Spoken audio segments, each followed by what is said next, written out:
It's like all your hopes and dreams of seeing them together are just crashing and burning. Like, the grandfather has like some idea of a sick joke for a nice little scavenger hunt. There's one more book to go. Maybe she'll pull a Sarah J. Maas and it'll end the right way. I will always protect you. You deserve to feel safe in your own home. Yes, stir the pot. Hi, welcome back to my channel. Today I'm going to be doing a very exciting reading vlog because I'm going to read the entire Inheritance Games trilogy by Jennifer Lynn Barnes. So if you haven't heard, this is basically like a mystery thriller, like YA contemporary fiction type of series. Very cute, and there's also a bit of romance interlinked, that's such a weird word, involved in the plot of the story, although it's not like a huge part of it. It's more like a mini subplot. But nonetheless, super entertaining. I really enjoyed this experience. I honestly just picked it up, the first book, because I was like, you know what, it's been so long. And then I loved it. And boy, the love triangle took me by surprise. And then I went to pick up the second book, The Hawthorne Legacy. And then when that became too much, and then the ending absolutely destroyed me, I bought the Final Gambit, which literally released, like, I think almost 2 weeks ago. So this will hopefully be up in a good amount of time, so you can experience my reading journey with me. Honestly, I like them all. Some more than others, but that's to be expected. Not every part of the book is going to be amazing, but it's a wholesome experience I hope you enjoy, and definitely let me know what you thought about this if you read it. And keep in mind, this will be a spoiler-filled reading vlog because I cannot hold back my feelings and emotions when I read. I just like to rant. Okay, let's start.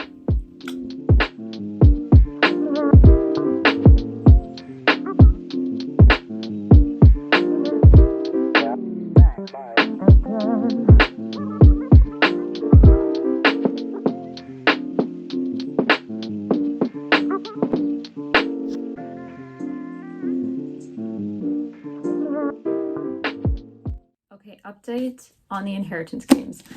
I read a good amount, a really good amount. I'm on chapter 35, page 146 now. I really like this book so far. Here's the thing. I love how Avery and Jameson's relationship is kind of playing out at this point. It's really cute. Like, he's the only one. No, actually, that's an understatement. Every one of the Hawthorne brothers except Grayson are like taking a liking to her to some extent. I'm not saying they're in love with her, but like they're acquaintances and like friends, loose definition at this point. But Grayson, he's just like, no. He's just only tagging along with her and Jameson just to see what they're up to because he doesn't believe her and thinks she's a con artist, basically. And just the interactions they had so far is really good. So far, we got a new character introduced to the cast, Thea. She's somehow related to the brother's aunt Zara, one of the daughters of the Hawthorne grandfather. And she is like someone none of them like, which is interesting. Other bits of information we found out is that Alyssa, one of the lawyers, was actually engaged to Nash before.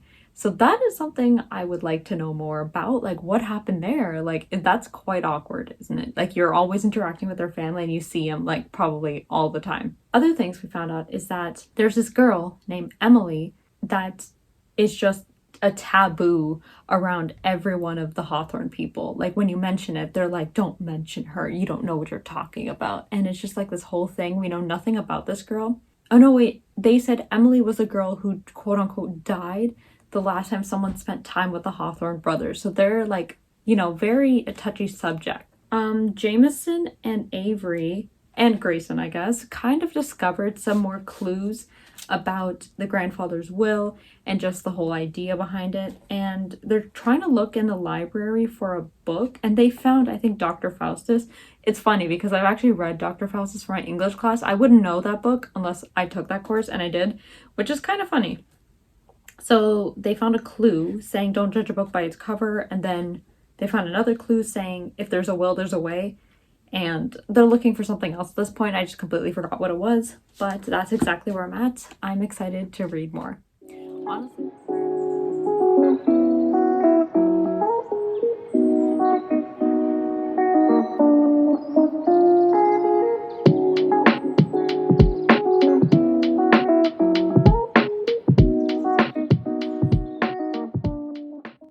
Okay, chapter update. I'm on chapter 67 of page 277 of the Inheritance Games. Major event happened. Major. Basically, Avery and Jameson were out in the forest of Blackwood searching the trees for a clue or something, and Avery almost gets shot twice. And then she finds there's a piece of bark just lodged in her chest. It's not like severe, but they plucked it out, and they're wondering how it could have gotten there, who shot her, basically. And it was this whole kerfuffle. They're thinking it's someone from inside the Hawthorne house, someone of the main family or the staff, because it couldn't have been someone from the outside, because they would have had to get access into the estate and no one got in. So they're speculating a couple of people. At first, they were wondering about the guns because they had to have taken it from inside the estate somewhere. So they thought it would have been in their armory. But then they realized only 2 people would have had access to the armory that same day, which was Jameson and Grayson. And she was with Jameson the entire time, so obviously not him, unless he orchestrated something. But Jameson's sketchy. I don't completely trust him. And then there's Grayson. Grayson's always been sketchy too, because he's always been like never on her side and just always conspiring against her in some way. But eventually Grayson found out that she'd been shot, and it's clear like he clearly didn't do it because he's like really remorseful about it. He's like, oh my gosh, are you okay? He just wanted to check that she was fine, that kind of thing. Either way, fast forward, I think it's that maid Melly that she was talking about, because there was only one, so they were saying a couple people would have been the staff or the maintenance crew of some sort that would have had access to it somehow. And she's kind of sad because like she still has to live in this house for another year. Fast forward, Avery finds another clue, and she was using the nicknames, you know, Davenport, Winchester, and like all of the Hawthorne brothers like middle names as clues. And so Davenport was Grayson's middle name. And so they had to look for some kind of a desk. Nash led her to some kind of hidden passageway that led to like an old desk, and they found a number which said 1. And so basically it seems like each of their middle names leads them to like a number clue. So far we have 8, 1, and 1. So we're just missing Xander's. And I wonder what number it's going to be. It's going to be really interesting. And I mean, the whole point I was saying before about how they don't know what they're looking towards in the end. Is it supposed to be a clue? Are we supposed to know about the inheritance? Are we going to know more about Avery? Like, we don't know. That's the whole point of them trying to figure out. It's kind of meta if you think about it. But that's just that. Okay, I'm excited to continue. Honestly, not gonna lie, I think I'm Team Grayson. Jameson, I like him. He's definitely the most approachable, but Grayson just seems, I don't know, there's something about him. Maybe because he has got the gray eyes and like the mysterious, you know, personality like about him. I don't know. But I think I'm Team Grayson. Let's see how it goes.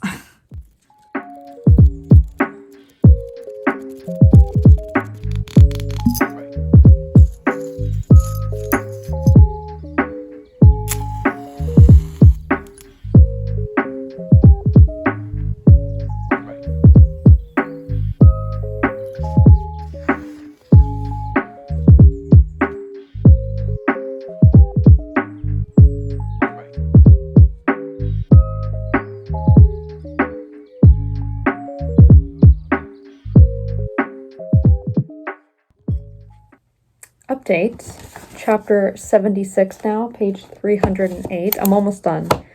Holy crap, a lot has been revealed. So basically, I forgot to mention before, apparently we got some more information on Emily. So apparently before, she was close with obviously Jameson and Grayson. And what happened is that because she loved to play these games where she would date them both, but neither of them found out about that until later. Even when they did find out, she still let them play along, and you just never like let them go, and they always had feelings for it. It was just like a vicious cycle. It was so bad. And Rebecca told Avery this. I don't know if I mentioned that.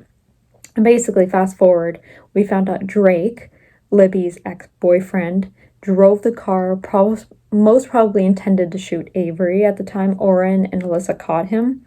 Fast forward even more, we arrive at this like charity or ball event at some sort.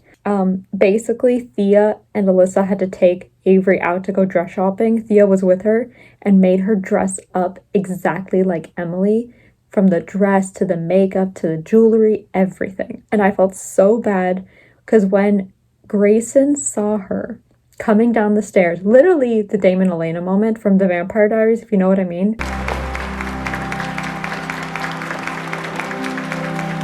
From season 4, same thing happened, except when Grayson saw her, it wasn't like a look of awe.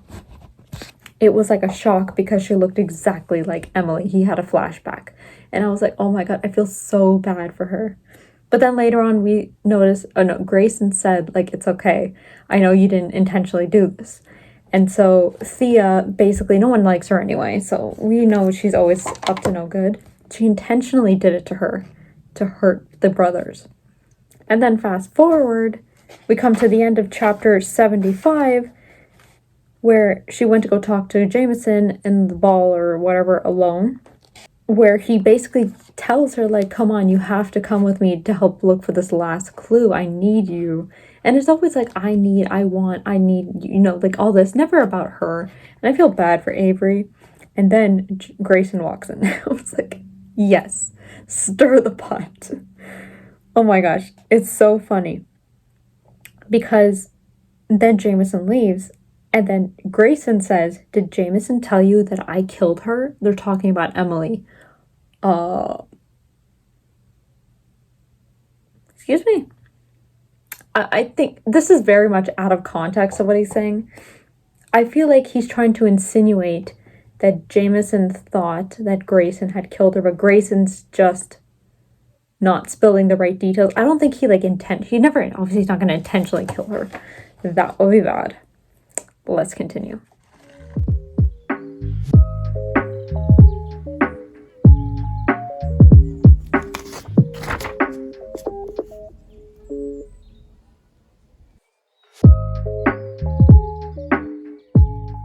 Okay, I've officially finished The Inheritance Games.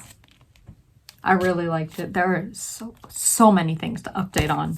And literally, I think 50 pages, not even 50 pages, there's so many things. First of all, obviously we learned what happened with Emily. Essentially, Grayson explained. So, what happened is that Rebecca, I always knew, sneaky little, I'm not gonna say it. She is basically the root cause for everything, and Jameson, but I'll get to that. Rebecca found out that Jameson was planning to take Emily to go cliff diving or something because of her condition being very at risk for heart disease or something. It's really challenging and not good for her to do very high stakes adrenaline type of activities. And Emily essentially blackmailed Jameson to break up with her, or she would tell her parents or his grandfather about something. I forgot. No, something along those lines. And Jameson broke up with her. And then Emily went to Grayson to do the whole cliff diving thing. So that's why Grayson felt responsible, first and foremost. But Grayson, he was not responsible at all. And I knew it. I knew I had a reason to believe him because he did not seem like an ill kind of willed person. He seems like a decent person. Moving onward, Grayson apparently cliff dived, and it was when they came up out of the water and he went to get the towel, he found Emily had basically drowned. And he didn't realize why, but he always shouldered that burden because he left her like that. But really, what they didn't mention was that Jameson was there. He saw her get out of the water, and she saw him, that he was there as well. Grayson didn't know anything about this. But Jameson saw her and saw that she was literally seizing or something and have a heart attack. Long story short, he basically saw her die. And so he's basically responsible for this because he could have helped her do CPR, something to save her life, or as Dr. Mike says, chest compressions. I watch a lot of his videos, so that's how I know. Anyway, so that could have happened and he didn't. So he's the reason to blame for that. Moving way onward past Emily's story, we have that the person who was framed or who tried to shoot Avery that day in the woods was because of the Hawthorne's son's mother, Sky. She had hired Drake and some other person to shoot Avery. And that happened. And then we found out that they all kind of grouped together and they found the answer to like the thing they were finding about the whole conspiracy behind the grandfather's last wishes and Avery and like how they are all linked together. And that was, oh my gosh. Like the grandfather has like some idea of a sick joke for a nice little scavenger hunt. Like it is not okay. So there was 2 reasons the grandfather used Avery and the whole date being the same day of Emily's death. A, because he wanted to remind the boys, specifically Jameson, that family matters over everything, and that he wanted to make him remember of his mistake of leaving her and not telling Grayson about it, and just like having that whole kerfuffle. And then the other reason is for all 5 of them, especially Xander, to help look for his lost son, Tobias Hawthorne II. And we found out who that was. It was Harry, the very person she was in the very beginning of the book playing chess with at the park and who she offered to buy breakfast for. I called it. I didn't call it though, but I knew he was important in some way. And I'm so glad I realized how. That was good. That was good. I really like that. Wow. Who would have thought? Tobias Hawthorne II is Harry. But that's so weird, like, and that's what the epilogue left out. Find Tobias Hawthorne II. That was the Inheritance Games. Overall ratings, I have to say, I think I'm gonna give it like 4.75 out of 5 stars. I have to mention other things. Grayson is like the biggest sweetheart. He really is. At all this time, I thought Jamie had like the best heart because he was just the easiest to approach and just easiest to talk to. He was always getting along really well with Avery until like certain moments where he would just like kind of drown in his own emotions or whatever. But then Grayson comes out at the end and says, "I will always protect you. You deserve to feel safe in your own home. And I'll help you with the foundation. I'll teach you what you need to know to take to this life. You are born to it. But us, it can't happen, Avery. I've seen the way Jameson looks at you." Tear. That is so sad. And then, oh my gosh, because like this whole time, Avery, oh, it's so bright. This whole time, Avery was basically thinking like Grayson always says he would choose family over me and never me. And then she says at the end of the day, he'd chosen me over family, over his mother. Because he basically said to her, like, you know what, I'll deal with my mother. I'm going to protect you. You don't have to deal with that, since she, plotted the attempt on her life. Oh, so much went down in this one book. I'm glad I picked this up, and I'm glad I bought it, and I'm glad I read this. Ah, Grayson. They better be endgame. I swear. They really better be endgame. I don't want to see any Jameson. Like, he's good and all. They're all good, but like, Grayson. The Hawthorns. Anyway, thanks for watching. I'll continue the next one. See you later. Bye.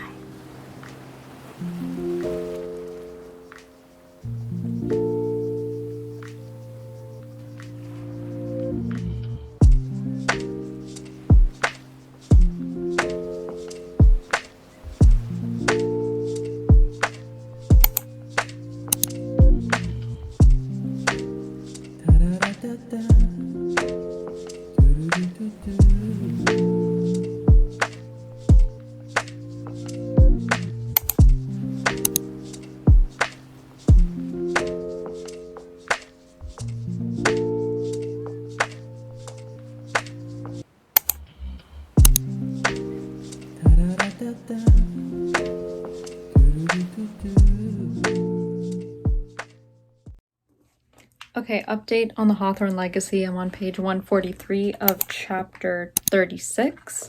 Yeah, things have happened. Much more slower, I feel like. One thing I've noticed is that the side characters have a much less role than they did in the first book. Like, I felt like they were more apparent and had more of a role to play in the story in terms of bringing up the tension or like causing chaos in the plot nonetheless. But in this book, like, there's barely any real moments they're seen. Like, Nash was pretty prevalent. Sky, Zara, Thea, Rebecca. Like, all these people who were in the first book always making a scene. they're like very minimally mentioned in the book now, which is kind of disappointing. Although I do like how the story's progressing in terms of them, you know, finding out more information about the fire that caused like those 3 people to die where Toby was. But like that's all about we got. And so far, big updates happened. We found out that Tobias Hawthorne II, Toby, is actually Avery's dad. Although they have yet to do a DNA test to conclude that whole statement, but it's pretty much said like he's probably her dad, and that Ricky Grams is not. But the annoying thing is, the most disgusting thing is that Ricky Grams is now dating Sky, the Hawthorne brothers' mom. No, not a pretty picture. And essentially, what's happening, because Avery's still like underage, Libby, who is technically her guardian, is signing an emancipation order for her to become legal in her own way so she can sign the will, become her own, yada yada. And however, now we see that Ricky is now trying to take custody over, what's her name, Avery, because he signed the birth certificate, so he technically can. So that confuses everything.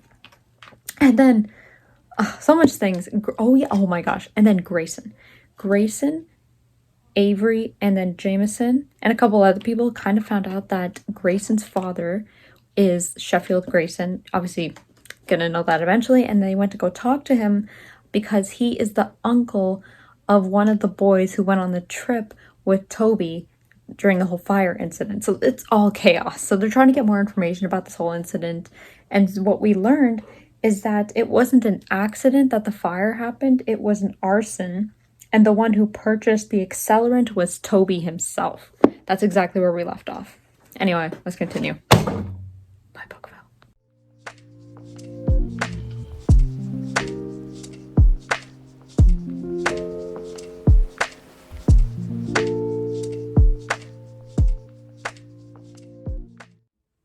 I don't know why I took this long, but I basically finished the book at this point. I am so angry. You have no, I'm like smiling, but I am so pissed right now. Let me just recap. So I said the last time we left off, Grayson went on his own to go look for Jackson Curry, or Hawthorne Island. Then Jameson told her, go look for Jackson Curry. So we went there, but he's like, oh my God, I only want to talk to Hannah, or her daughter in this case. So Avery went down there with Oren, and they all reconvened. And then Avery alone went to go talk to Jackson. And basically he gave her the postcards of what Toby wrote to Hannah, her mom, but he never sent them like she did. And it basically just said like, oh my God, I'm sorry I left you behind. I just couldn't live with the fact that, you know, I did all these things and that you would have to put up with me, yada, yada. Just more backstory on like how he felt about her. But besides the point, that's not the big hullabaloo that what happened. What happened is that as they were all leaving, Grayson, Avery, Oren, and the rest of the team, they were boarding the plane and it blew up.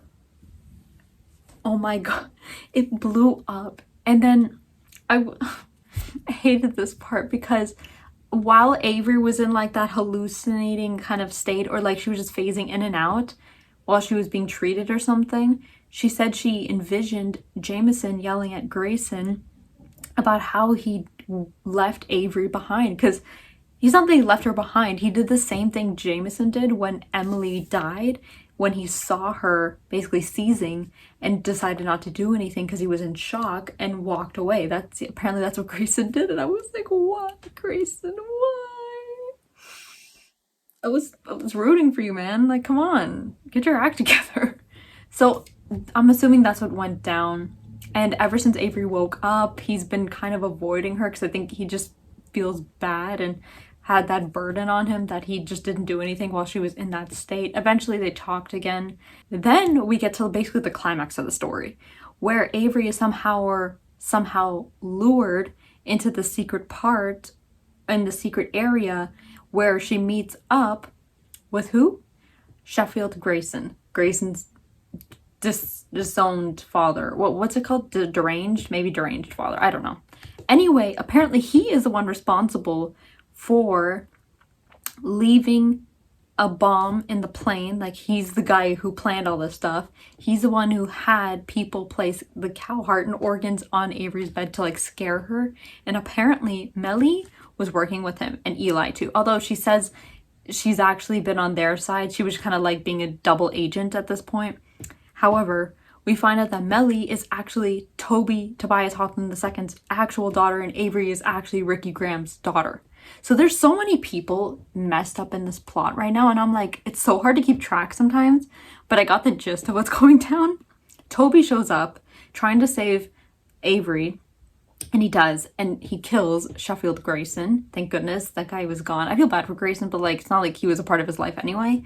Anyway, they get out good, they're healed, they're fine. Great, that dad guy was the only one who died. And Toby left. We basically leave off the book with an Avery Jameson ship. Like, Maxine, her best friend, always said to her, like, okay, if you're standing near a cliff and the waves are crashing against the rock, who is there with you experiencing it? And it's supposed to be like a metaphor saying, like, who would be by your side? Like, who would you choose in the end between the two of them? And I was like, Grayson. But no. It was Jameson. I'm so mad. Like, I'm not saying he's a bad person. I just don't think he's the right person for her.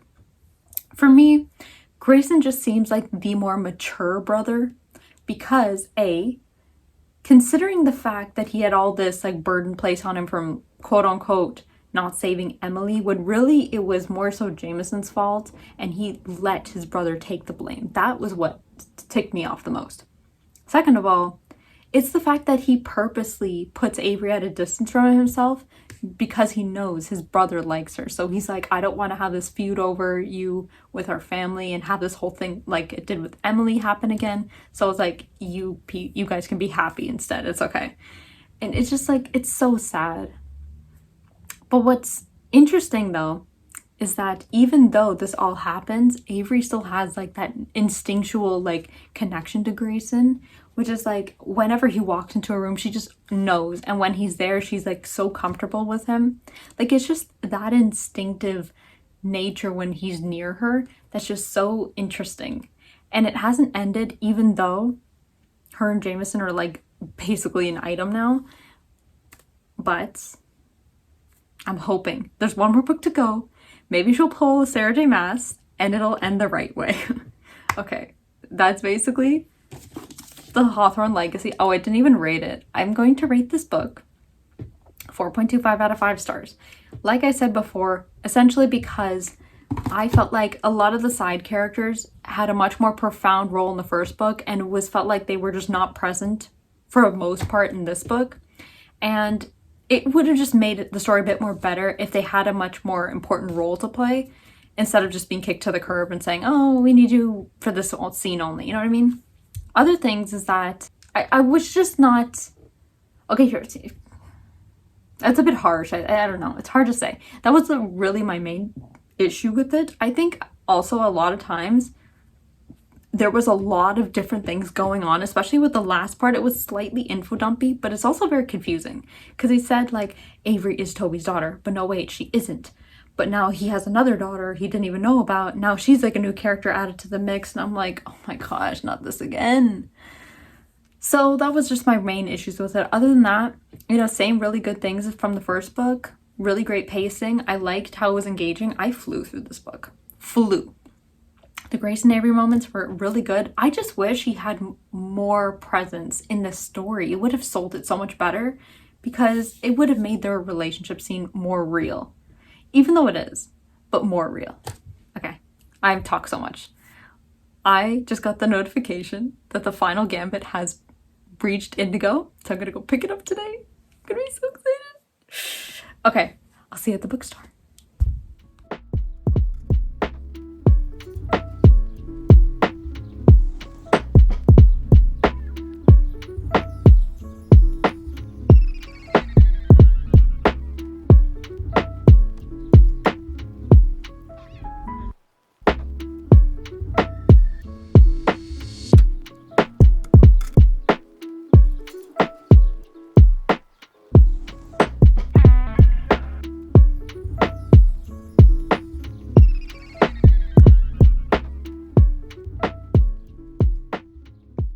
First update on the Final Gambit. I'm on chapter 5 now, page 16.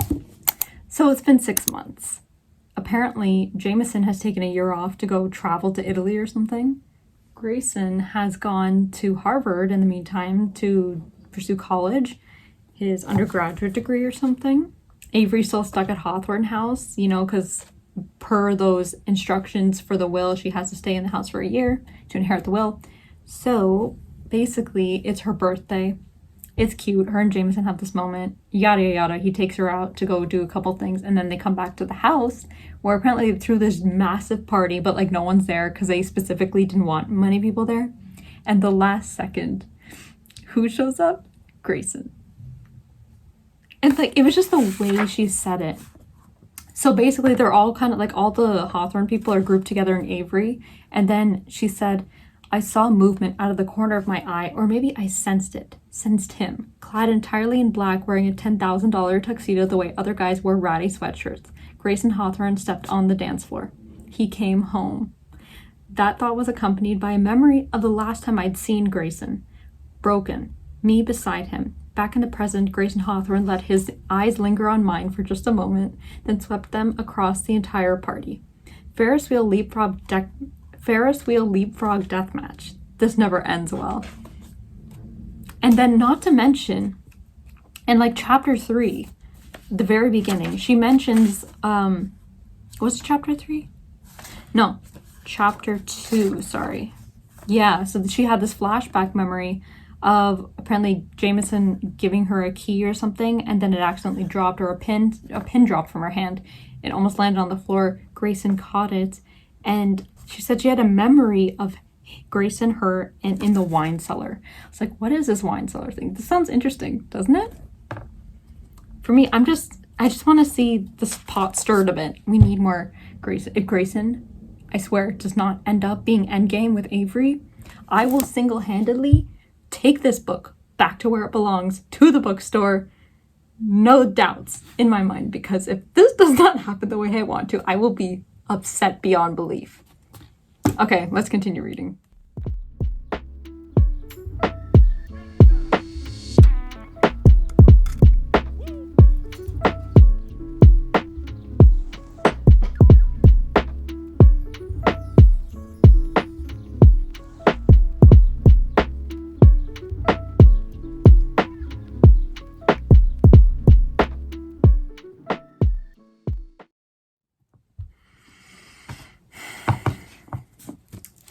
Yes, I'm doing another chapter update. Chapter 17, page 69. I think it's basically confirmed at this point that there really is no hope for Avery and Grayson. There's no hope. There is no hope. It makes me so sad. Because basically what happened from this point on is that Eve, Toby's real daughter, showed up out of the blue saying Toby's been kidnapped, and she was told to come to Avery for safety reasons.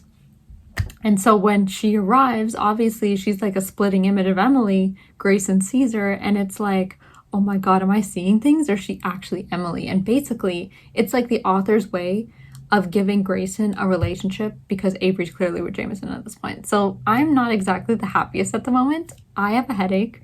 The book is not going well. I don't know what's going on.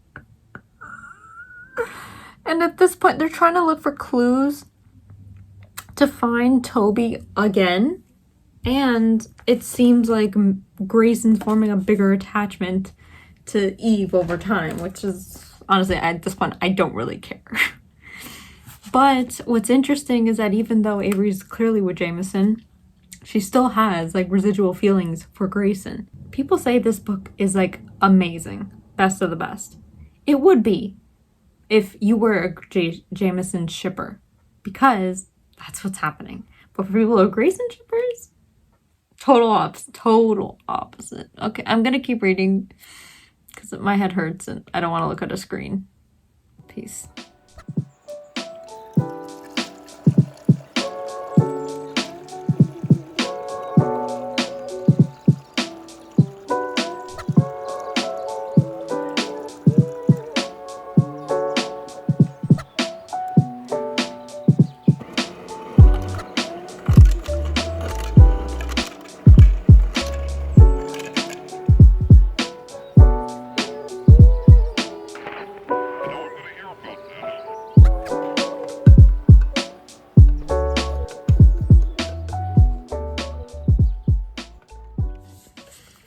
Okay, chapter update.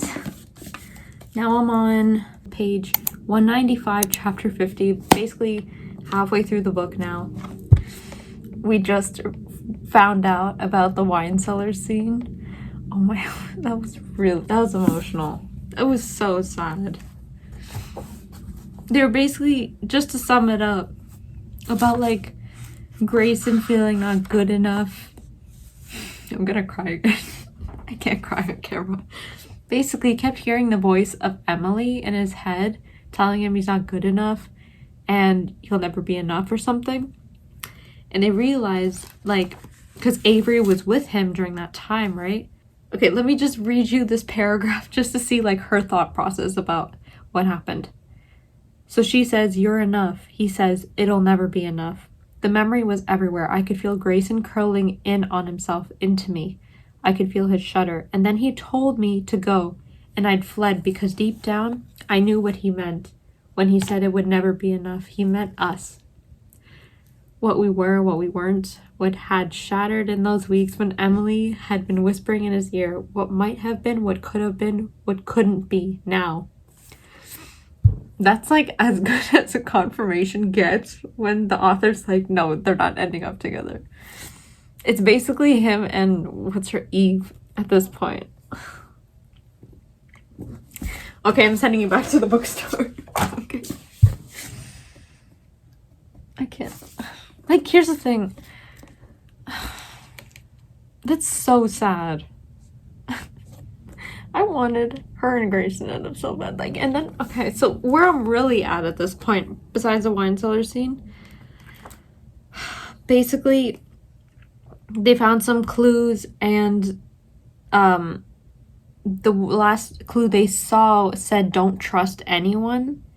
And they suspected they were referring to Evie, or Eve in this case. And so Grayson's like, that doesn't mean it's her, but Avery is like skeptical about what she's doing. And so basically it turns out, at least it looks like it from looking at her phone, she's fine. But clearly Grayson's taken a liking to her. I mean, obviously, like, here's the thing I don't like about this. Is that obviously you have Avery and Jameson, whatever, but clearly Grayson couldn't get Avery because his confliction over Emily's death and her whispering in his ear this entire time. And then, not to mention the fact that he just couldn't get over the burden of like him letting her die or something. And then Evie comes in the picture, and the thing is, like, she looks exactly like her, and the thought process wise, like, I guess she's like pretty chill and whatever, but I'm just so upset. This is the problem with love triangles. When it's the ship you want and it happens and it works out, it's like the best feeling in the world when it happens, when they're together. But when it's not the ship you wanted, it just sucks so badly. It's like all your hopes and dreams of seeing them together are just crashing and burning. That's exactly how I'm feeling right now in this book. Try not to cry. Okay, me and my misery. Let's continue.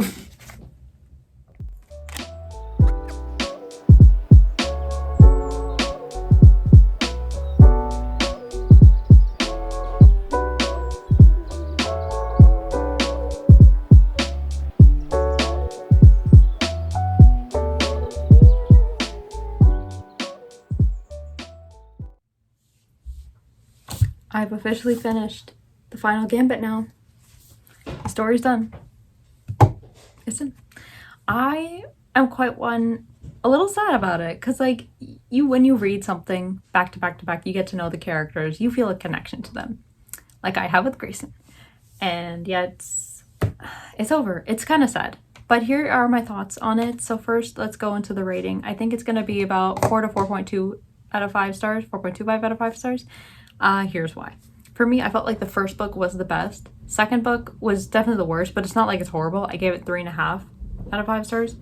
This book, I think what it did well was the overall plot. I thought there was dramatic things that happened that really kept me engaged. The plot twists towards the end were really good. And how Avery gave away basically 95% of her inheritance to charity was good. I mean, predictable, but like, you know, we expected that. It was good on her part. I think the best part about this book that I really liked was the change and maturity growth in Jameson's character. In the first 2 books, I always saw him as kind of immature, almost reckless, and just someone who just lacked caution in general. Like, that was very much his persona and his character. And I always felt because of that, it didn't really seem like he suited Avery very well. Like, yeah, they got along nicely and everything, but like, in comparison to Grayson's character, I felt like they were not as compatible that way. And Avery really sought out that essence of protection. She wanted to feel secure and comfortable in the relationship. And it just didn't feel right in the first 2 books. But this book, you see that change in him, which is something really nice to see. Now, I don't necessarily agree that she should have ended up with Jameson, but I can accept and I can approve that, you know, he made a change. He's a better person. It's fine. But I'm still upset. It should have been Grayson. Here's why. Grayson in this book was given this entire complex that he never felt good enough, he was never worthy enough, and that's why he was never the heir apparent and whatever. And this entire time, he had Emily, the ghost of her or something, whispering in his ear, telling him all these horrible things, which is basically the main driving force between that wedge that came between him and Avery, why he never really sought after her, which is really sad. And that whole idea behind the wine cellar scene, that was what it was all about, him admitting these things to her about Emily whispering in his ear, and that there could never be an opportunity for them and their relationship to really develop because of that issue. It just didn't make sense sometimes when Avery would get jealous of seeing Grayson with Eve sometimes, when really she was with Jameson the entire time. Like, why are you getting jealous? And why is the author writing about these things, about her mixed feelings, when clearly she has her heart drawn to one person at this point? Like, don't confuse us. Just set it in stone and let it be. Yeah, the ending, it felt a little lackluster, I'm not gonna lie. My thing is, like, it's the 3rd and it's the final book of the series. You want to go out with a bang. And how it ended was that Vincent Blake, who was orchestrating and basically taught Tobias Hawthorne all these mysteries, it should have went out stronger. And how it ended was basically the scene to the Queen's Gambit show on Netflix. Like, I swear it felt like a copy of that and put it in here. Like, it was interesting. I'm not saying it was a bad ending, but like, you expected more. Like, that would have been an ending you would have seen, I think, at the 2nd book, preferably, rather than the last one. But you know what? It is what it is. Other things I want to touch on, yeah, I think just the main disappointments was just Grayson's character arc, seeing how in the end he literally had no one. And like, my biggest issue was in the whole complex he had was that he just suddenly felt better about himself. Like, what? Like, he just had a dramatic change that he suddenly feels worthy of himself. Like, I'm not saying it's a bad thing, but like, how did it just switch off like that quickly? Someone tell me. I do recommend reading the series though, if you're into like dark academia type of mystery thriller, little bit of romance, not too heavy, but it's like a good subplot. Yeah. Thank you for watching this video. I hope you enjoyed. I think the next one I'm going to post is me reading the first Shatter Me book, because I just need a love triangle that I know is going to happen the way that I want it to. And yeah, that's it. So thank you so much for watching. I will see you next time.